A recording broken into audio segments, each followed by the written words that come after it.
Wanting some fresh air, I stepped outside onto the balcony. There, stargazing, was none other than Randy Hamish.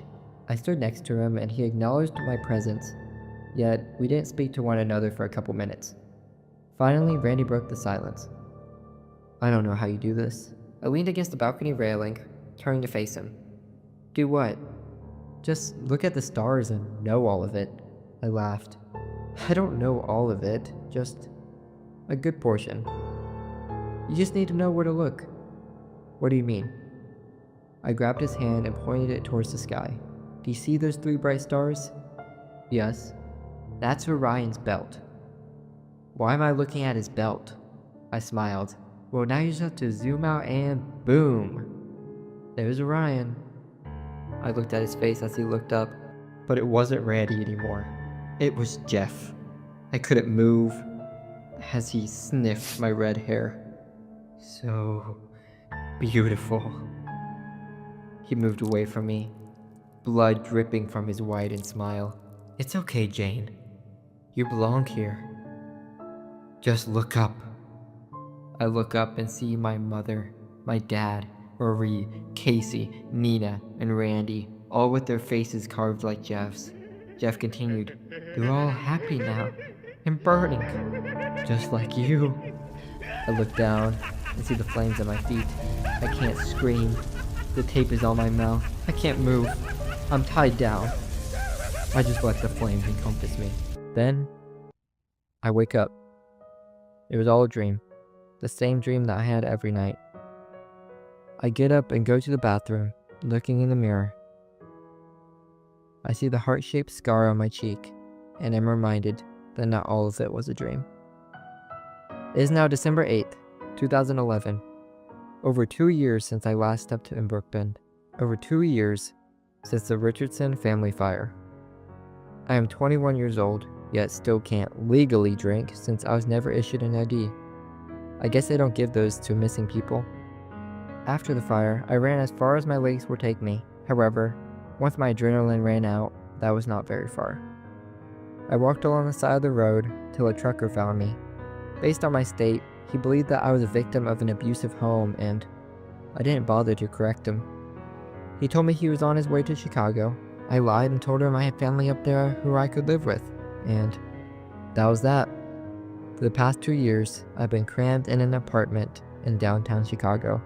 My roommate is Mary Vaughn. She has bushy blonde hair, crystal blue eyes, and dresses like she was born in an Urban Outfitters. She's around my age, and I'd be lying if I said she wasn't at least a little cute. I met her when I first came to Chicago. I had nothing, and she offered to let me live with her till I got back on my feet. Even though I never truly got back on my feet, I pay half the rent now, and that keeps her satisfied. I didn't mind the cramped space. I lived in worse after all, and while I couldn't legally drink, Mary set me up with a fake ID, so I'm able to drink all my sorrows away. Now I think I know how my dad felt. My new name is now Jennifer Smile. Could be worse, I guess. Mary never questioned my life before I met her. I think she also assumed that I was some victim of an abusive household, looking for sanctuary, and, like the trucker, I didn't bother correcting her. I thought about calling the cops, telling them that I'm still alive. I thought about returning to Brookbend to visit Nina and her mothers. But every time I'm about to do either, I freeze up. The memories flood back. Jeff's laugh rings sharply in my ears. I can't go back. I can't even speak about it. No cops have ever come looking for me, so I assume they think I'm dead anyway. Good. I hope Jeff thinks that as well. Right now, I'm looking out the window and smoking a joint. That was another new fun habit. I still look at the stars through guidance sometimes. However, in the big city, they are never able to be seen. I am lost. I see Mary come and join me. She reaches her hand out, asking for a hit. I give it to her. She takes a hit and begins speaking, smoke leaving her mouth as she does. What are you doing this late? I take the joint back. Couldn't sleep. Do you ever sleep, love? Love was the nickname she had given me. It wasn't some cute pet name or whatever. She called me that because of the heart scar on my left cheek, the last reminder I had of Brookbend. The other reminders were burned down in that fire. My hair wasn't even red anymore. I dyed it black within the first couple months in Chicago. It only took a couple dreams of Jeff sniffing my red hair for me to come to that decision. I sharply replied to her, "Nope." "Well, I do have Twilight from Redbox. It's my comfort movie. Maybe it'll rock you to sleep." I give her a faint smile. "Thanks, Mary, but that's all you, girl." She rolls her eyes in the most merry fashion. "Fine, your loss." She throws her hands in the air as a way of saying, "I'll leave you be." But she doesn't leave me be. "Actually, since you're up..." She goes behind the counter and pulls something out of her drawer I didn't even know existed. "You know that Star Watch you lost last month?" "Yeah." "Well, I may have stolen it." I immediately turned to face her. "You better be joking. Don't get your panties in a bunch yet." It was just always broken, so I took it upon myself to get it fixed." "You can't be serious right now. That was my watch. You can't just take it." "Can you just look at it before you get mad? Then you can yell at me, cause I kinda deserve it." I opened the box and there it is, the watch, before it broke. I pressed the button. "Do you like it?" he asked, after I put on the watch that was way too expensive for someone like me. "Yeah, it's nice." I tried my best to seem appreciative, but it was hard. "A watch? Do I look like I need a watch?" Randy laughed. "You could at least try to sound happy." "Well, I am happy. It's a really nice watch. I just suck at showing appreciation, okay?" I snapped. "Whoa, no need to get defensive. I was just kidding." He grabbed my wrist.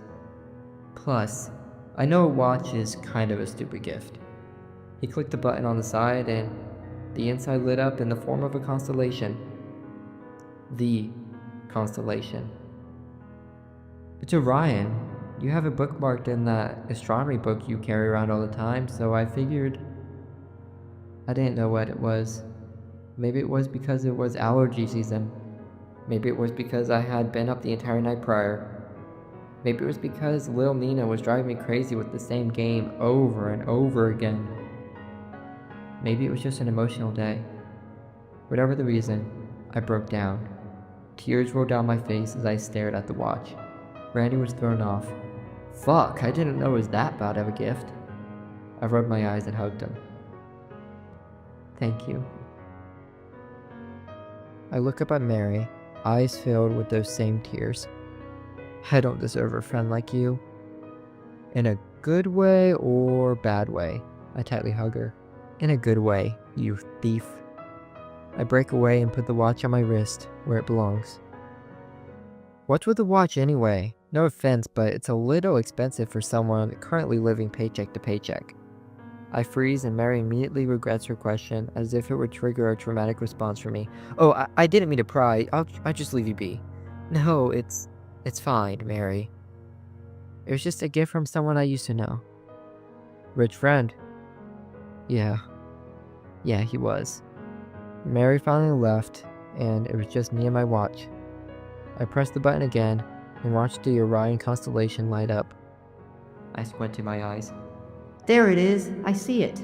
I exclaimed, my breath freezing in the air. What is it?"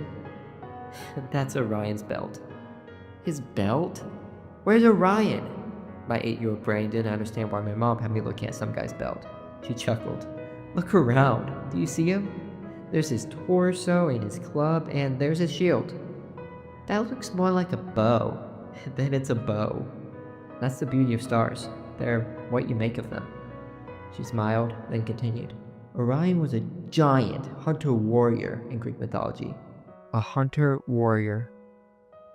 Something I am still far from. Unlike Orion, I will never get placed in the sky. I ran from it all. I couldn't face Jeff. I couldn't face Brookbend. I couldn't face the sickness, and now it infects me. It infects every waking moment, and I can't even escape it in my dreams. I look up at the sky, at the stars that aren't there, and think, that's the beauty of the stars. They're what you make of them. I can't live like this anymore. I can't just wait to drown in this infection. I must make a new path. I must face the sickness. I must go back to Brookbend. The drive to Brookbend was peaceful. Mary let me borrow her car, like the saint she is, and I drove the whole way without stopping once. I also borrowed her gun, but she doesn't know that one. The hardest part of the drive was actually finding Brookbend. GPS was useless, so I just went towards southern Indiana, hoping to find something I recognized on the way. After much searching, I finally found it. Brookbend, Indiana, home of the paper straw, population 365. After arriving, I immediately stopped for gas. I'm surprised to see the speedway still open. Not like it had been that long, but it was barely holding together the last time I went, and Brookbend seemed a lot worse. The streets are now barren. What once held so much life is reduced to a quiet, empty bubble. After filling up, I walk inside the speedway, searching for something to quench my thirst. My eyes immediately dart towards the slushy machine. Despite being grown, I am still that teenage girl who craves Raspberry Rush. Unfortunately for me, Raspberry Rush is temporarily out of order. I scoff and chalk this up to a failed mission. He placed my drink under Coca-Cola, then under Cherry Bomb, and finished with some more Coca-Cola. Try this. He handed it to me eagerly. I took a long sip. It tasted pretty damn good, but I preferred Raspberry Rush. What do you think? I took the straw out of my mouth. Who'd have thought that mixing cherry and Coke gave you cherry Coke? He rolled his eyes. You just ruin all my fun, don't you? That's my job. I took a long sip. Fuck! What's wrong? Your stupid drink hurt my brain. I always hated getting brain freezes. Why can't our bodies just let us enjoy frozen drinks in peace? Randy laughed. Sorry, it might be a little too complex for you. Shut the fuck up. I looked away as he placed his hand on my forehead. Does that help? That's not how brain freezers work, doofus. How about this then? He started shaking my head violently. I laughed. Stop it! Did that help? You know, it actually did. Great. Just like that day, I decided to put my drink under those two flavors. I take a sip and Randy was right. It really is a great combination. I walk up to pay for my slushie and greet the teenage worker who looks like he has better things to do than work at this minimum wage job. That'll be $1.79, he said in a monotone voice. Would you like to round up to $2? For what? I'll take that as a no. He presses something on the machine in front of him. That'll be $2.79. What? He repeats in the same monotone voice. That'll be $2.79. No, I heard that, but you just said it was $1.79. Sorry, ma'am, but it's $2.79. The sign literally says $1.79. I point to the sign next to the slushie machine that reads $1.79 in bold. Ma'am, if you can't pay it, just say that. His voice never goes above how it started. Not wanting to argue with this 17-year-old, I just sigh. Yes, I can pay for it. I hand him 3 $1 bills. Would you like to round up to $3? Just take my fucking money! I grab my slushie and begin walking away. He shouts at me in the robotic voice, Would you like your receipt? I just flip him off and walk out the door. I drive to 1427 Craven Road, my old house. I don't know what I expected, but it wasn't this. It is a completely different house. Not a pile of rubble, not the original house restored. It is a completely different house built on the plot of the old one. They covered it up like it never existed. Like I never existed. Like my parents never existed. Fuck this town. Here was my house, my childhood, my memories. And I've been covered up, polished, and with a for sale sign in the front. I look across the street at where the Woods house used to sit. Here's the same damn thing. They had covered it up. I walk to the next house over, the Hopkins house. I knock on their front door, hoping it's them who answer. And there she is. Marie Hopkins. She looks almost the exact same as when I last saw her. She seems a little more tired, but beneath that is still the same kind and caring woman who helped raise me. She began talking as if I were someone spreading the word of our Lord and Savior. Hey, I know you mean well, but please, no soliciting. She points to the no soliciting sign next to her on the front door frame. Hey, Marie. Her eyes widen as she finally realizes who she's talking to. My red hair was gone, and I now dress like I belonged in an emo band. But beneath all of that, I am still her Jane. Jane? Tears begin to well up around her eyes as she hugs me tightly. They said you were dead. Not dead. Just lost. I could hear Casey yelling from inside the house. Who is it? Marie yells back. It's Jane! What are you talking about? She yells back before joining us at the doorframe. Jane! She joins in on the hug. Then I could hear the screams of someone I had not heard in a long time. Jane! It was Nina. She was now 8 years old, a little taller, but still the same little Nina. She joins in on the collective group hug. I finally speak up. Okay. I miss all you guys too, but can we please go inside? It's freezing out here. Casey replies, Oh, of course. I'll make you some hot cocoa. Just the way you used to like it. That would be great, I respond. After a while of crying, yelling, and hugging, we finally sit down, hot cocoa in hand, and talk. Nina sits right next to me, while Marie and Casey sit on the 2 cushioned chairs across from us. Marie cautiously speaks first. So, where have you been? We all thought that you were dead, Casey speaks up. She thought you were dead. I knew you were still out there, fighting like the strong girl you are. I respond. Strong wouldn't be the word I'd use, but thanks. I give them a small smile. I've been living in an apartment in Chicago. Marie responds shocked. Our little girl made it all the way to the city. Are you living on your own? No, I live with my roommate Mary. Casey nods towards Marie. Mary's a cute name. Well, she is cute, so it fits. Nina looks up at me and teases in her cute little kid voice. Ooh, do you have a crush on her? I blush profusely. Shut up! I give her a light push on the shoulder and she starts giggling. Casey intervenes. She's got a valid question. Are we gonna have to have a talk with this girl? Really? Then who's Randy? I visibly gulped and turned away, trying to hide the redness in my cheeks. I don't know what you're talking about. Casey already told me that you went on a date with some Randy the other day. So what's the deal with him? Casey needs to learn to shut her mouth. We both laughed. And it wasn't a date. We were just hanging out. Is that what they call it now? You know, when I was young, when a guy and a girl went to hang out, it was called a date. I couldn't hide my smile anymore. Regardless, we don't really talk anymore.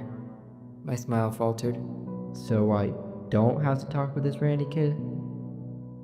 No, Dad. Good. He probably wasn't good enough for you anyway. I guess not. I returned to my homework. That's the end of Randy Haymitch. Haymitch?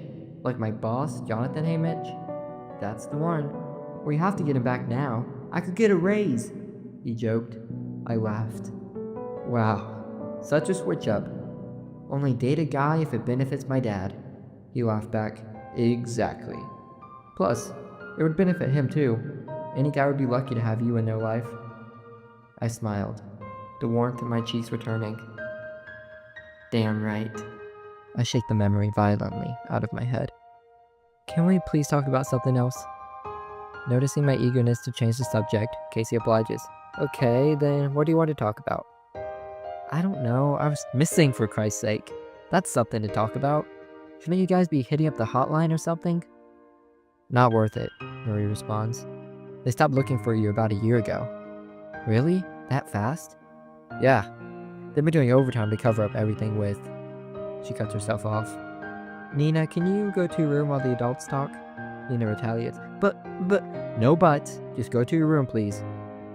Nina hangs her head low and heads to her room. Don't worry, I tell her. I'll visit your room before I go to bed, hon. Nina smiles and closes her door behind her. Marie continues. Anyways, they've been doing overtime to cover up that Jeff the Killer nonsense, especially with his killing stopping. His killing stopped? I question. Yep, last year. He killed the Prescotts and that's the last anyone's heard of him. Damn, what do you think made him stop? Casey inserts herself back into the conversation. I think he finally croaked. That kind of evil holds tightly to one's soul. I wouldn't be surprised if it had enough and fell straight to hell. After our conversation, I stayed true to my word and stopped by Nina's room. However, when I open the door, I see that she's already asleep. I walk over, give her a kiss on the forehead, then head to the guest room. They said I could stay as long as I needed, but I hope that wasn't a long time. I get situated in the bed, setting my stuff on the ground and Mary's gun on the nightstand. I get cozy and prepare for another restless night. I wake up from my nightmare, surrounded by the cold. The window is open. I didn't leave it open. Not again. I grab the gun next to me, then make my way to the cracked doorway. However, as I am about to reach the door, I feel a sharp pinch in my neck. Then, everything goes black. I wake up, laying on a mattress in a dingy room I have never seen before. The walls are yellowed with age and the smell of moist carpet fills the air. Jeff is in front of me. This can't be real. But it is.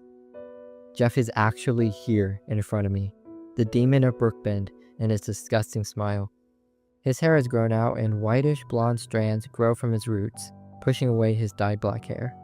His skin looks dirty, and his white hoodie is covered in pit stains and dried blood. Despite all of this, it is still Jeff. This is still the smiling, pale man who took my father away from me. I want to punch him across the face, but I can barely move. Whatever drug he infected me with has left me dazed and weak. Jane, Jane, Jane. What are you doing back here? You know, when I found out you were still alive, I was enraged. Figured that I should have killed you myself instead of leaving it up to the fire, but then I thought that maybe fate kept you alive for a reason. And here's that reason. Me. You came back and are back with me. Fate brought us back together, Jane, and I refuse to waste that. Don't worry, the drug will wear off soon, and when it does, there'll be a gift waiting for you. Jeff began to walk away. I finally managed to muster out, Where's Nina? Jeff laughs, the same laugh that haunts my nightmares. What kind of monster do you think I am? The child is fine, and so are her moms. But I can't promise it'll stay that way, so play along, Jane. His eyes grow heavier, and I slip out of consciousness once more. When I wake up again, I'm in full control of my senses. I now realize that I am lying on my old mattress, the mattress I slept on before the fire. It is now singed and missing its sheets, but I recognize how it feels against my back and that one broken spring that yells whenever I move. Did Jeff get this from my house after the fire? How? Did he come back one night and go through all my belongings? The thought of that makes me ill as I sit up on the mattress. I still don't recognize the room I'm in. It is extremely narrow and was definitely not designed to be a bedroom. Maybe a storage room of sorts? I then hear a loud noise above me. It's cars driving. We are underground. Across the bed is a cracked mirror against the wall. Lovely decor. I find a box with a card laying on top. The card reads, "For our faded dance. Love, Jeff." I open the box, expecting some decapitated head or some other limb, but instead it's a white rose. No doubt cut from a neighbor's garden. Beneath the rose is my black dress. The same dress I wore to my date with Randy. The same dress I wore to his father's funeral. It is now wrinkled and stitched together with different black fabrics. But it is still my dress. Dug out from the rubble of my house fire. Beneath it is a white porcelain mask. It has drawn-on eyelashes, thin, black eyebrows, and expressionless black lips. Underneath the eye holes are cut-out pieces of black fabric that make it near impossible to see the wearer's eyes. I will be the emotionless doll Jeff always wanted. As I lift the mask, I see something else inside the box. It's a wedding ring. My dad's wedding ring that Jeff cut off that night. That sick fuck kept it all this time. Even though it pains me, I have to put it all on. I have to play along. Long enough to protect Casey and Marie, to protect Nina. I put on the dress, the wedding ring. It's too big, so I put it around my thumb, and finally, the mask. I look at myself in the cracked mirror, propped against the wall. Black lips, hollow eyes, a stitched up corpse, and a burial gown. But it's not me. It's who he wants me to be. So I'll play the part, just long enough to end the show. At the bottom of the box, it reads, "Come out when you're ready, darling." And I'm ready. ready to face my demon. I walk out the door and am greeted by another room. It isn't much different from the room I was just in, besides being much bigger. It is like the entire first level of a house minus all the walls and furniture. What really catches my eyes, however, isn't the old record player in the corner, the sleeping bags, the fairy lights that hang from the ceiling, or even the food wrappers scattered across the moist, carpeted floor. No, it's the homemade sign in front of me. The writing looks like it was done in a hurry with a dull blue crayon. The sign reads, "Welcome to the Blizzard Ball." I feel cold, dry hands on my shoulder. "Nice dress." "Nice dress." "Thanks." I looked at him, dressed in jeans, a Metallica shirt, and a jean jacket. Too much jean. Getting a little bit self-conscious, I asked, "Did I go a bit overboard? I didn't know what vibe we were going for." "No, you look great." Did the Randy Hamage just stutter? "Shut up," he punched my shoulder. "Hey now, that's no way to treat a date." I wanted to kill myself after saying that. A date? I thought this was just hanging out, Randy teased. "Shut up." I punched his shoulder. Maybe a little too hard. It obviously hurt him, but he acted unaffected. "Do you want a slushie?"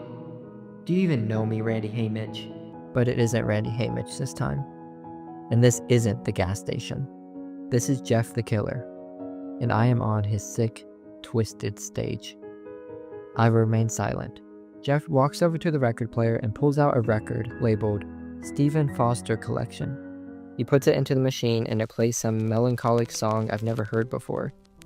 It sounds like a lullaby sung at the edge of sleep. Or perhaps, like someone singing to a corpse they still love. Jeff waltzes back over to me. Once he reaches me, he speaks. "It's called Beautiful Dreamer. My mom used to love listening to it in Cali." He places his hand in front of me. "May I have this dance?" I silently take his hand, and his permanent smile extends from ear to ear as we begin our deadly waltz. Jeff places his right hand on my waist and the other holds my right hand up. We move around the room like it's some twisted ballroom on display for all of Brookbend to see. He moves gracefully to the rhythm as if he had practiced this alone numerous times. I move as gracefully as I can while searching for something, anything I can use. This sick game ends now. Looking at him like this reminds me that Nina will never be safe. No one in Brookbend will be, as long as this demon lives beneath them. I look at his hoodie, and there it is. Lying in his pocket is that black butterfly knife. If I can just get to it, I can gut this psycho. I begin to guide our slow, melodic dance to the record player. He follows as the music begins to stutter and warp. "I've always loved you, Jane." He leans in to kiss my porcelain lips. I glance at the record player. We're right next to it. I look back at Jeff and break my silence. "Fuck you." I grab the vinyl and smash it against Jeff's head before he has time to react. I then reach into his front hoodie pocket and steal the knife, pointing it at him as I back away. Jeff lets out an angry wail, then whispers, "Why did you do that? We could have been so perfect." His voice splinters. "You just ruined everything, you bitch." He looks at me holding his knife. "Damn it."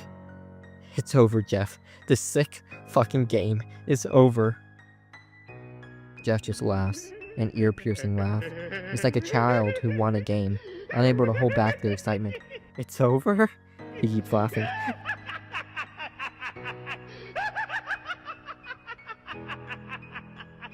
"Do you really believe that?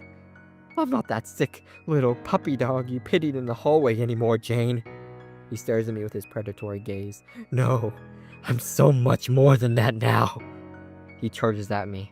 I quickly slash the knife across his left eye. He recoils in pain, but quickly recovers and tackles me to the ground with all his fury. I fall to the ground, my porcelain mask cracking as I do, revealing my real right eye. Before I have time to get up, Jeff is gunning for the knife that has now landed on the floor beside me. I grab his black jeans, dragging his leg, and wrestle on top of him. He tries to fight back, so I punch him directly in his yellowed teeth. Blood begins to pour from his gums, and for the first time, I see panic spread across his face. I grab the knife off the ground and plunge it into his side. "Burn in hell!" I yell as I twist the knife deeper. Jeff responds with a bloodied smile. You first! He growls my head with his hands and headbutts my porcelain skull with all his force, shattering what remains of my mask. I fall back, dazed, and he uses this opportunity to get on top of me and pull the knife out of his side, huffing in pain as he did. He holds me down by the neck. I told you, Jane. I'm not that little puppy dog anymore. I have power now. Real power. I look him straight in the eyes. You don't have shit. This isn't power. This is just some sick puppet show. You're nothing more than a boy with his face cut open. He scowls at this. I push further. You're shit. Jeff, in his anger, plunges the bloody knife into my chest repeatedly. I feel the pressure. I feel it go past my ribcage. I feel the iron fill my mouth. I feel the air escape my lungs. Jeff finally runs out of energy and collapses beside me, grabbing his injured side. We lay there, side by side, covered in blood. I know this is it. This is where I die. I look at the watch, still on my hand. I use the strength I have left to reach over and press the button. I did it, Orion. Maybe I would be placed in the sky like you. I didn't run this time. I faced the demon. I faced the sickness. And now, as I close my eyes, this sleep will be earned. It will be quiet.